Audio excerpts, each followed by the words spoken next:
Hello, everybody, and welcome to Riftbound Ramblings. I'm your host, Barrett, and today is Wednesday, July 9th, and we've got more reveals. Not too many cards today, so it's going to be a quick one, but some exciting stuff, and I think they're a little weird, which is okay, but I think some of them might be pretty good. But without further ado, let's dive in. Kicking things off, we've got the Dreaming Tree. This was given us by Riftbound Official, and it is a battlefield that says the first time you choose a friendly unit with a spell here each turn, draw one card. I really like this one. I think this has really good synergy with multiple domains, which means when it comes to picking your three battlefields to have in your deck, that will change depending on what game it is. It feels really good. Now, I picked a couple of Calm cards that I think suit really well because obviously Calm is already strong at trying to hold battlefields. That's one of their main identities. And they have plenty of spells that pick one of your own friendly units. So I picked On Guard here. Uh, for one energy as a reaction timing. So whenever you want, give a friendly unit plus one might, then an additional plus one might if it's the only thing there. This feels really good for like the Master Yi decks we were talking about. And there's plenty of units that feel good here with this card, as well as things just even like Discipline, which again for two energy. Reaction timing gives something two might this turn, draw a card, so it replaces itself. Every time you use these things, you get an extra draw as long as you're on the Dreaming Tree, and these are the kind of defensive tricks you're going to be using anyway with the Calm domain. So this battlefield gets a challenger rating for me, and I think this one's going to feel pretty good in any decks that have anything that target your own units with spells.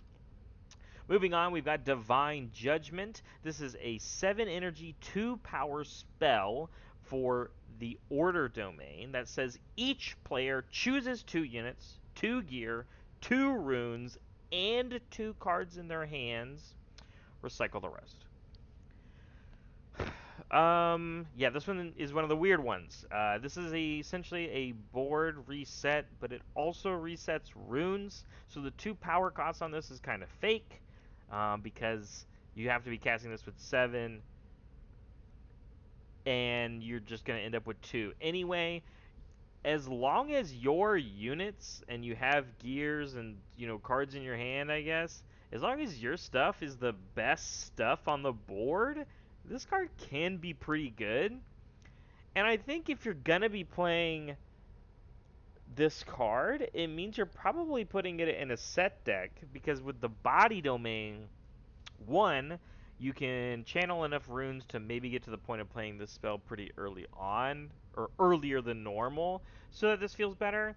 And Set is buffing his units, as well as when your opponents go down to keeping their 2 cards in their hand or their 2 units on the board, you at least get to save something as long as it has a buff on it. Yeah, it's weird, but I think it can be good. It's just gonna, someone's gonna have to prove it to me. I think this card is very interesting. It's very, I can see this being more fun in the multiplayer formats of the game, but on one-on-one, I really only see it being pretty good in a couple of decks. I don't see Leona playing this. I don't think Victor wants to play this. Maybe Lux. Lux would 100% probably play this. My problem is that you play it, then you draw your card with Lux, but I guess you just don't have to draw the card. So I don't know.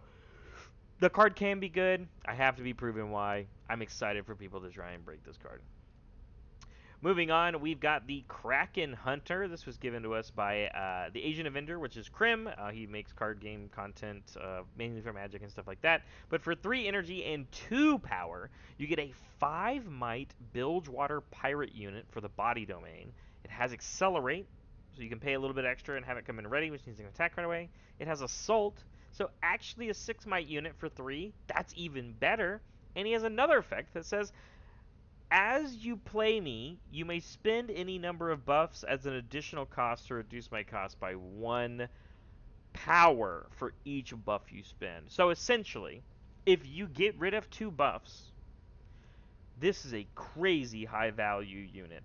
5 might, basically 6 might for 3 energy, and you can have it come in ready, and you don't mind spending the power for the accelerate because you save the power on its other side.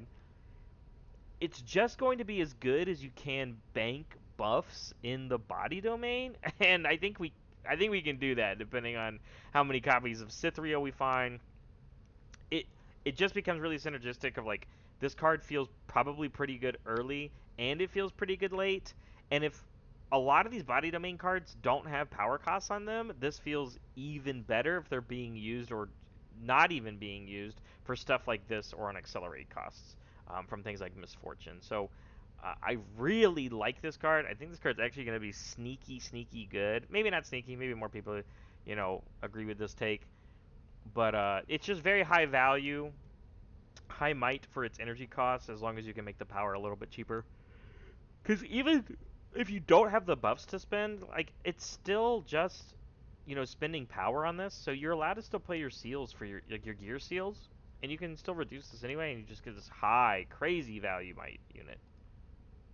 And then moving on, we've got the Ava Achiever, also to given us by Krim. For 5 energy, you have a 4 might Yordle Bandle City unit for the Mind Domain that says, when I attack, you may pay 1 Mind Power to play a card with Hidden from your hand here, ignoring its costs. Which basically, it says ignoring its costs. You have to play it here. So the wording alone from playing it here says it's coming in. It's basically for units. It's for hidden units. So I have the Blast Cone Fae here because I think this Ava Achiever is good enough for me to really like Blast Cone Fae a little bit more. Now, obviously, Teemo was already going to play this card because it's just another hidden card for the count for the Mind Domain Teemo champion unit. But like any units that have hidden on them, Ava Achiever gets to really benefit from this. I'll be honest, guys, I don't know the ruling for this card on how it works with, like, because it doesn't say hide a card, because all the hidden cards say hide now for 1 power to react with later for 0 cost. Um, because it doesn't say hide a card, things like hidden spells don't work because you're not playing them on a battlefield, right?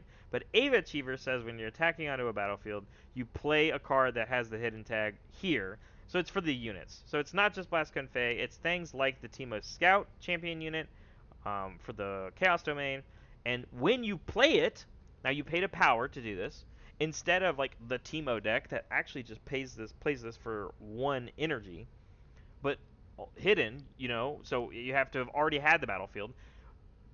You get to snap play this from your hand with Ava Achiever, and it comes in with the 3 might, so it's a 4 might swing with your 4 might attacker, 8 might ride by itself. I think it's pretty good. I think Ava Achiever is good enough, and it's something we have to consider every single time they come out with another unit that has hidden on it, because you can play them. I wonder, even like a card like this existing makes me super concerned or scared for like high energy cost hidden units that could potentially come out. Hopefully they don't, because the whole Teemo deck identity is that they're all kind of like, little mini guys. But the fact that the AV Achiever doesn't cost any power, you pay that power forward, you're saving your power costs already in the Teemo deck because of Teemo the Legend on the hidden cards. So, like, I think this is a pretty good swing. So I really like this one. I gave it a challenger rating. But that is all the cards that we got today. Come and check out on Friday when we'll have even more stuff. Obviously, MSI is really heating up. MSI is going to end this weekend, so we might even get some more cool stuff, hopefully at the end of MSI, because they are doing demos and stuff at the event. But if you like this video, go ahead and give it a like. Comment down below if you like some of these cards. Let me know what you're excited to try out, especially the Divine Judgment one. And of course, if you haven't subscribed already, go ahead and hit that button so you always know whenever I post a video. But that's going to be it for today. Well, thanks so much for watching, and we'll see you next time.